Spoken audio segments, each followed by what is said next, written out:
kangit-ngit o mga suliran sa kalibutan, suliran sa mga kabataan, nagkadaiyang korupsyon sa katilingban, o bisan sa atong simbahan, adiksyon o suliran sa droga, panagbahin-bahin sa katawhan, sa relihiyon o tinuhuan, o guban pang mga suliran, unsay mga hinungdan na ining tanan. Tungod na ini nahimugso na tao kining tulumanon, lamdag sa kahitasan, tulumanon nga muayag, mubatbat o mutubag na ining tanan. Uban na ining inyong sulugoon, Silbert Donduyano alias Veritas. Lamdag sa kahitasan! Lamdag sa kahitasan! Ang maong tulumanon, inyong madungog matag adlaw, Lunes hangtod Sabado, sa may alas 6:30 ngadto sa alas 7 sa gabi. Ug sa adlawng Domingo, alas 2:30 ngadto alas 3 sa hapon.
Okay, ang labing nasayod unsaon pag kinabuhi ni ining kalibutan nga atong gipuy-an, siyempre maura pud ang magbubuhat ni ini.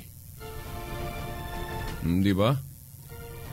Ang Dios mao'y nagbuhat sa kalibutan, mao nga siya ra pud mao'y nasayod unsaon pag kinabuhi ni ining kalibutan para masinati nato ang tinuod nga kalipay sa pagpuyo ni ining kalibutana. Pero sa makadaggang higayon, kita nabutaan, no? Napakyas sa pagduol kaniya. Kay lahi man ang atong giduol. Lahi man ang gihimo natong source o tinubdan sa kahibalo o kaalam. Gihimo raman natong source o gigikanan sa kahibalo, maura po ang atong kaugalingon. O di baka gikan rapod sa tao. Gikan rapod sa tao ang kahibalo nga atong gihimong giya o gihimo natong lamdag. Pero sayod ta nga kining tanan tungod usab sa panggilabot sa anas kangit-ngit nga mao ang amahan sa bakak. Kay kining amahan sa bakak mangita man gyud siyag paagi. Nga ang insakto mao'y himuo na itong dili mao o mao'y himuo na itong sayop. Di ba ato naman inggi balik-balik sukad gayod masugdi kining maong tulumanon lamdag sa kahitasan nga ang insakto himuong sayop ug ang sayop himuong insakto. Unsa gani pananglit? naa sa giasoy no ni San Pablo sa unang Timoteo 3:15. Nga nag-ingon siya, ang simbahan o ang iglesia nga gitukod sa atong Ginoong Jesucristo mao ang haligi og sukaranan sa kamatuoran, the pillar and foundation of truth. Pero ngano man daghan kanato nga kining simbahan dili mao'y gihimong haligi og sukaranan sa kamatuoran. Dili mao ang gihimong mao'y mugiya sa atong panimuyo nining kalibutan. Wala ay natong pasingilan na maurag yun ang yawa, no? Kaya mo aliot magyun na siya, no? Musud magyun na siya, no? Sa atong hunahuna. Ngayang ipahuna-huna nato nga kini mo isakto. Mo ni isakto. Ayaw tuwa ng simbahan. Daghan siyang mga pamagyon sa ana niya. Usa diha kining mga weaknesses pod, no? Pagkatawhanon sa atong mga lidere sa simbahan, no? Nga aron dili ta mosalig munang banday ta. No? Dili na to ikalimod nga kanang nagdumala sa atong simbahan mga tao ra man na, no?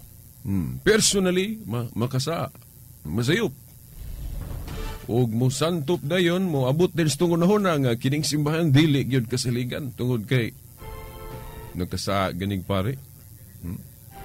Nisayop gali ang pare. Personally. Saan na ito pagsalig. Pero ang lamdag atong isubli, atong ipahinomdom, nga ang lamdag naa diha sa iyang mga pagtulunan, dili diha sa mga personalan. Kay niadto pa, pananglit, panahon sa mga apostol, wala man mo ingon si Kristo nga ang iyang simbahan nga gipangunahan niadto niya og mga apostol. Wala man siya moingon nga personally dili masayop si Pedro. Personally dili masayop si Judas. Mga sayop ni kay mga tao man sayop ni sila personally. Pero timan to ang mga pagtulunan nga ilang gitudlo sama aning nasulat sa Biblia. Di ba mo ingon ta nga dili masayop? Kining mga nasulat sa Biblia, mga tao ra may gasuwat masalay pon mahimong makasa, pero nganong nagtuo man ta nga kining ilang gisulat sa Biblia katuhuan, kasaligan. Tungod kay naa ang Espiritu Santo gagiya nila, mahimo di ay nga ang taong masalay pon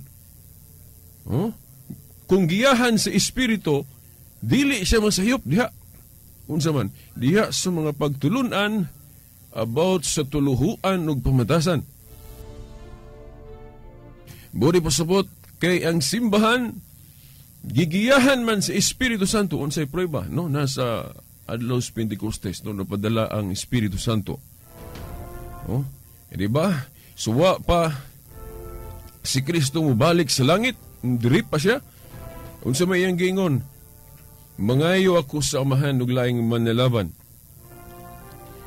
Ang Espiritu sa kamatuoran. Nga naman. Kaya walo man ang Ginoo nga kung pasagdan niya ang simbahan diri sa yuta ngayang gitukod, pasagdan niya nga isalig lamang di sa tawhanong galamhan sa iyang mga tinunan, nakasiguro gid siya nga mabulyasot di yung kasaligan. Mao nga kinahanglan pangayoon yun niya sa amahan ang parihas niya nga dili masayop. Mao na ang ikaduha o ikatulong persona sa Dios, ang Espiritu Santo. Ingon na ka mayong laki ang atong Ginoo. Hibalo siya nga masalay po ng mga tinunan, makasa, no? Munya kay iya manggitahasan ng simbahan sa pagpanudlo mahitungod sa tuluhuan ng pamatasan para sa atong kaluwasan aron makasigurado ta mao nga gikinahanglan nga ang Espiritu Santo ipadala ug napadala gyud, no? Ngayon naman, sa adlaw sa Pentecostes gali tuig-tuig saulog man ta, no? Sa Pentecostes naatay kasaulugan sa atong Ginoong Jesucristo, naatay kasaulugan sa Amahang Dios ug naapotay kasaulugan nga ang tulog yun ka persona, no? Ganang the Blessed Trinity. Ya ato lang ipahimug at diri ngano nga dili masayop ang simbahan diya sa pagpanudlo sa tuluhuan ug pamatasan tungod kay naay Espiritu Santo nga gagiya niya. Mao dili siya masayop. Pero personally masayop sila, no? Kay wala may pasalig ang Ginoo nga personally dili masayop ang atong mga pare, ang atong mga obispo. Kaya nga kung di sila masayop, mura na po sila grupo tana. Wala na sila freedom, wala na sila free will. The fact nga na sila free will, pwede gihapon sila makapili. Pwede sila muhimog sala, pwede sila maghimo og kadautan, pero pwede po sila maghimo og katarong nga naman. Kaya naman sila pagpili, naman sila free will. Mao na nga kining inyong sulugoon sa kangina, no, si Silbert Dondoyano, no, senior, kining inyong sulugoon. Nganong nisalig ko sa simbahan, nisalig ko dili tungod sa tawhanong galamhan sa atong mga kaparian o obispo. Nisalig ko sa simbahan tungod sa Espiritu Santo nga gagiya kaniya, nga kung manudlo siya about faith and morals para sa kaluwasan, dili siya masayop. Unsa may gitudlo simbahan, dili kita mangawat, dili kita manulis. O diba? Paano na itudlos itong simbahan? O niya, diya sa usa ka simana, mugahin kita o usa ka adlaw alang sa pagsimba sa Dios. Na ikapito ka adlaw, no? Human sa unom ka adlaw pagtrabaho. Mao nga niadto sa daang kasabutan ang ilang gipiling adlaw diin musugod sila og trabaho. Kanamang unang adlaw simanang Domingo mao nang ilang special day of worship to God, mao kanang Saturday kun Sabado. Pero ang fulfillment niya na sa New Covenant, New Testament, Domingo na ang the Lord's Day. Mao bitaw nga ang unang adlaw na to sa trabaho karon Lunes na, para nga ang mahimong ikapito kanang Domingo. Kay mo man ay nas balaod, unom ka adlaw trabaho ikapito pahulay, mao na nga musugod na tagtrabaho Lunes, para nga ang Domingo mao na gyud ikapito. Nga dili gyud malapas ang balaod, no?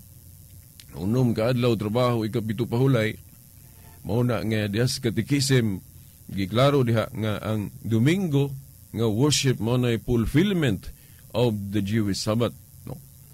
Naamang yun na katumanan. Kaya katong sa daang kasabutan, landong ramando, hindi paabot ang katumanan. Parehas gud sa kana bang katong bitin nga tumbaga nga gihimo ni Moises. Katong bitin nga tumbaga nga gihimo ni Moises, no? Larawan sa bitin, ang fulfillment niadto sa bag-ong kasabutan mao kadtong kamatayon ni Kristo sa krus, katong giisa siya ba sa krus. Kaya naaman na sa San Juan 3:14, maingon nga giisa ni Moises ang larawan sa bitin. Sa kamingawan, ang anak sa tao kinahanglan iisa usab.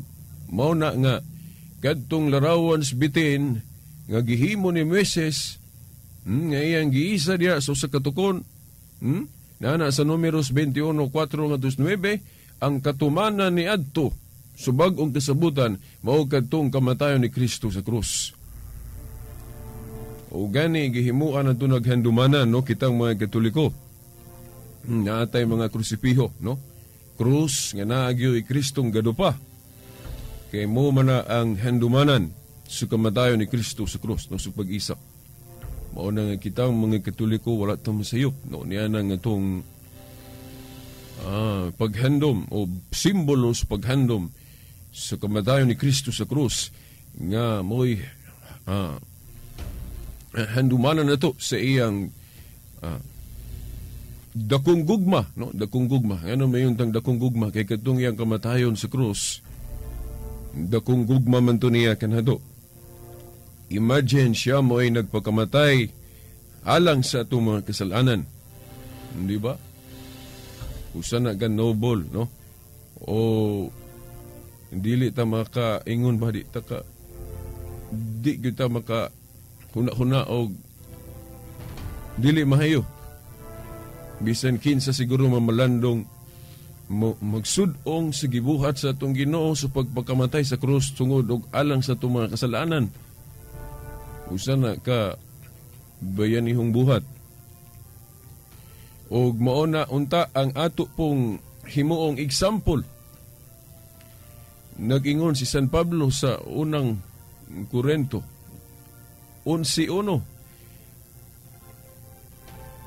Panig-ingon kamo kanako, maingon nga nanig-ingon ako sa atong Ginoong Jesucristo. Sa laing pagkaistorya, himua po ko, awata po ko ninyo, himua po ko ninyong example. Maingon nga gihimo kong example. Ang atong Ginoong Jesucristo. Nga sa ato pa kung ang atong Ginoo nagpakamatay alang sa atong mga kasalanan, kita po doon ta, no? Nga mantigo po doon ta, andam po ta nga not necessarily nga kanang dugoon yun, kundili abot pasabot nga andam ta nga magsakripisyo tungod og alang sa atong Ginoo. Tungod og alang sa kaluwasan sa uban. Nga dili lang pud kita, no? May maluwas kundili hasta pud ang uban. Mao na nga kining pagmensahe o pagpahinumdom, no, sama aning atong gibuhat, no? Pagpahinumdom sa matag usa kanato. Mao ni ang ato ni siyang mga buluhaton alang sa pagpahinumdom sa matag usa nga kita kinahanglan gayud, no? Maminaw sa unsa man ang gitudlo sa atong pagtuo, gitudlo sa atong simbahan. Di gyud nato kalimtan. Tagaan gyud nato bili ang giingon ni San Pablo nga ang simbahan haligi og sukaranan sa kamatuoran. Balikon kus pag-ingon, ang haligi og sukaranan sa kamatuoran ng simbahan, no? Nagtumbok na sa iyang mga pagtulunan mahitungod sa faith and morals, tuluhuan og pamatasan. Way labot ng personalan ana, no? Kay sa ako nang giingon ninyo, personalan gani mahimong sayo pa itong mga pari diha, no? Personalan. Pero sa mga pagtulunan nga resulta sa giya sa Espiritu Santo, dili sila masayop diha, no? Sa ako nang giingon ninyo, no? Kung nakadumdum mo, ako ning gihimong example. Ang pari pananglit, no? Ang pari pananglit maingon ta nga badlungon, no? Maot og kinaiya, no? O maot og batasan, no? Pero inigmisa niya, dili gyud kakaingon nga daotana, no? Kanang iyang pagmisa. Nga naman, kay dili man na iyang pagbuot. Pagbuot man ni Kristo. Unsa may giingon sa Ginoo, buhatan ninyo kini alang sa paghandom ganako. Sa ato pa, bisang kinsang paria diha, magmisa, no? Maayo man o dili, no? Personally. Kanang ilang gibuhat kabubot o nas Ginoo. Nga naman, kay dili man na ilang kagustuhan. Kagustuhan na sa Dios. Kagustuhan na sa atong Ginoong Jesucristo. Isa pa, kung ang pare mo suod na diyas kung pisalanan, no? Kay aron mo maminaw sa mga gustong magkumpisal sa ilang mga kasalanan. O kana, bisan pag unsa ka dili maayos pare kung maminaw na siya sa usa ka kasasala nga naghinulsol, no? Para mo pasaylo sa maong makasasala, dili na kabubuton sa pare sa pagkataos pare kundi kabubuton as Ginoo. Asa man na mabasa sa Biblia? Naana sa San Juan kapitulo 20 bersikulo 19 ngadto 23. Kadtong gihuipan sa espiritu ang mga tinun-an, no? Sa atong Ginoong Jesucristo, o giingnan sila, maingon nga ako gipadala sa Amahan, ako usab nagpadala kaninyo. Og timan bisan kinsang sala nga inyong pasayloon, ako usab kining pasayloon sa langit. Ang bisan kinsang sala nga dili ninyo pasayloon, dili usab kini pasayloon ako sa langit. Mao man gani nga moingon ta nga kini di ang pagpamasaylo og sala. Ang Dios ra man jud mo'y makapasaylo og sala, kay naa diha sa Marcos 2:7 o 27 nga ang Dios ra mo'y makapasaylo og sala Pero ang Dios di ay mapasaylo og sala, ipaagi niya protokol. Gamito niya ang tao sa pagpamasaylo og sala. Kay klaro man diya sa San Juan 20:19-23 nga gigamit ni Kristo, gihimo niyang spokesman sa pagpasaylo sa Dios ang unang mga kaparian, no? Kanang unang kaparian man ang mga tinunan, mga apostoles, sa dihang giingnan sila, bisan kinsang sala nga inyong pasayloon, hako kining pasayloon sa langit. Ang dili ninyo pasayloon, dili usab pasayloon. Sa ato pa, kining mga tinunan sa Ginoo, kung dili ni sila mubungat og pasaylo, walay pasaylong mahitabo dito sa langit. Di ba? Klaro kay na. Basahon nato atong Biblia, mga igsuon, no? Wa man ko kadalag Biblia diri. Kamo na lang diha, no? San Juan 20:19-23. Mo nay prueba nga ang Dios di ay diri sa New Covenant sa New Testament mamasaylo og sala, pinaagi sa iyang mga mensahero, ang iyang unang mga pari o unang mga obispo, ang mga apostol, og tungod kay sumala sa kasaysayan kining atong mga obispo mao man ang nakasunod sa katungdanan sa mga apostoles. Sa mapananglit no atong gibasihan ana kanang Buhat 1:20. Diha sa Buhat 1:20 giingon man gud diha nga ang katungdanan ni Judas nga nabakante kinahanglan dunay mupuli, no? O inana gyud na ang katungdanan pabakante dunay mupuli. Og diya sa King James Version gitawag ng katungdanan sa apostol gani og bishopric o obispo, no? So ang mga apostoles day obispo, no? Oh, pero sila ra mo gi-exclusive na to anang terminong apostol, no? Ang ilang mga sumusunod tawgon nila na to obispo kay kanang katungdanan nila pagkapango, pagka-obispo mo na. Lain-lainon lang nato ang termino kay doon na may hierarchy god, no? Para magamit po na ito pag-classify. Kung moingon galitag apostoles, ang but pasabot ana, kadto mga obispo nga direktamente nga gipili gyud ni Kristo. Motong mga tinunan nga nahimong apostol.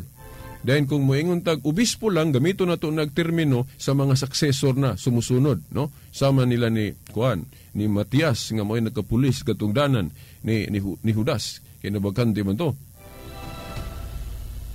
Makita na ito sa kasaysayan nga kining atong mga kaobispuhan na nila kanang authority so pagpamasaylo og sala og dili lang gali pagpamasaylo og sala, no?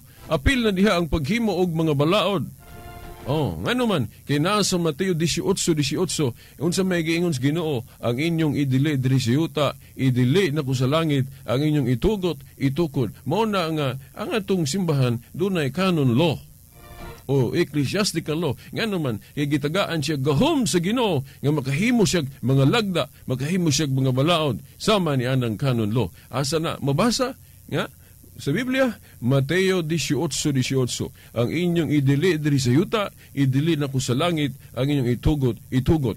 Nagali tay prueba ana nga gigamit na sa una nato mga obispo nga maong mga apostol, mga kadagkuan sa simbahan, nga gigamit nila ng gahuma, nga nagkauyon silag mga lagda og ila kining gipatuman ngadto sa mga magtotoo, naa sa Buhat Kapitulo 16, versikulo 4. Mabasa diha nga naghimo kuno sila og mga lagda, then paghuman ilang gipatuman sa mga magtotoo. Mao na nga kita untang mga Katoliko karong parokyano dili ta magbagulbol kung ang ato galing bisag mga local church nato kay gitagaan man naggahom para sa atong diocese magpanday gali nag mga balaod diha. Kinahanglan mutahod kita ana kay ang atong simbahan naay gahom ana. Mutahod manggaling taan ng mga balaod sa tao. Unsa pagka ng balaod sa atong simbahan nga na diha ang pagmando sa Dios, di ba? Ang gingherian o ang gobyerno sa Dios mao man ang simbahan, di ba?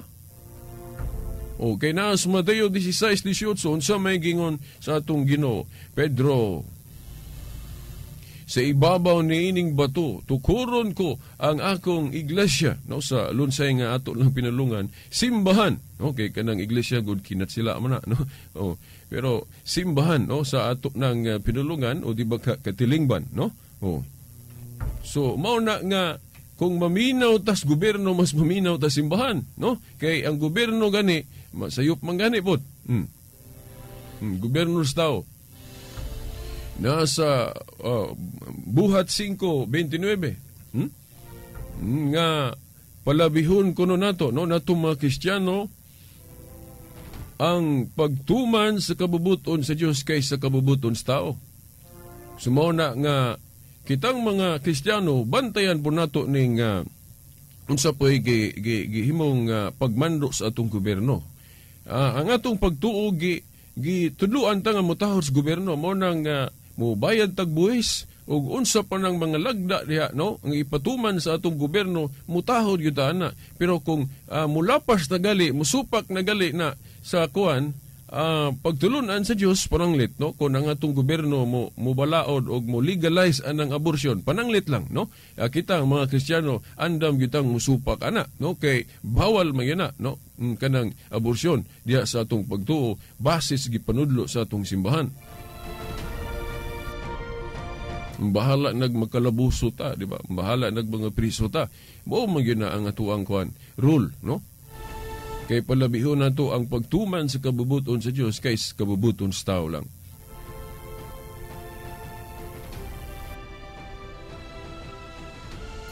So mao na ato ning giklaro ninyo nga ang simbahan dili masayop diha sa mga pagtulunan about tuluhuan ug pamatasan o faith and morals. Dili sa personalan ha o dili sa kaugalingon nga panghuna-huna lang sa pare no kay posible masayop siya.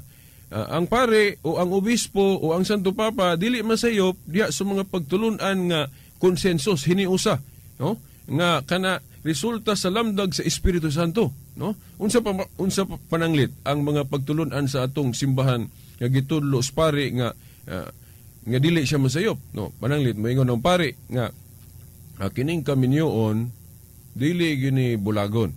Kining kaminyoon nga ang lalaki ug babae gihiusa diha no kada sa kasal sa sacrament of marriage dili nato gubon. O kana ang pare di gyud masayop diha. No? Yan man kay kana hiniusa man ang pagtulunan. Giya man na sa Espiritu Santo na po na sa Biblia magklaro litra por litra. Dayon moingon ang pare nga kita kung mudawat ta sa Kristohanong pagtuo magpabunya kita no magpabautismo kita asaktong pare ana ug ang pare moingon nga dili ta mangawat di ta manulis saktong pare ana kinahanglan musimba ta kana saktong pare ana pero kung pare gali moingon mangurakot ta manulis ta mangawat ta sayop ng pare ana kay wala man na siya iya man ang kaugalingong pagtulunan dili mo na pagtulunan sa atong hiniusa no kanang gitawag na tug magisterial teachings nga mga pagtulunan nga resulta sa giya sa Espiritu Santo.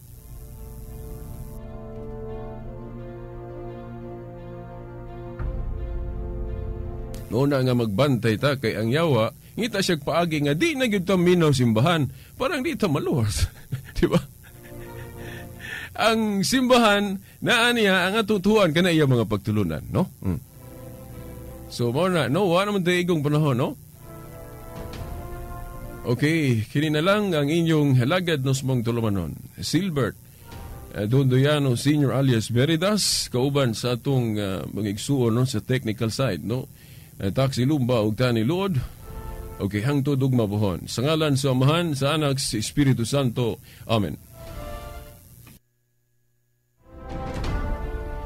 Kangit-ngit o mga suliran sa kalibutan, suliran sa mga kabataan, nagkadaiyang korupsyon sa katilingban, ug bisan sa atong simbahan, adiksyon o suliran sa droga, panagbahin-bahin sa katawhan, sa relihiyon o tinuhuan, o guban pang mga suliran, unsay mga hinungdan na ining tanan. Tungod ni ini nahimugso na tao kining tulumanon, lamdag sa kahitasan, tulumanon nga muayag, mubatbat o mutubag na ining tanan. Uban ni ining inyong sulugoon, Silbert Dondoyano alias Veritas. Lamdag sa kahitasan! Lamdag sa kahitasan! Ang maong tulumanon, inyong madungog matag adlaw. Lunes hangtod Sabado sa may alas 6:30 ngadto sa alas 7 sa gabi. Ug sa adlong Domingo, alas 2:30 ngadto alas 3 sa hapon.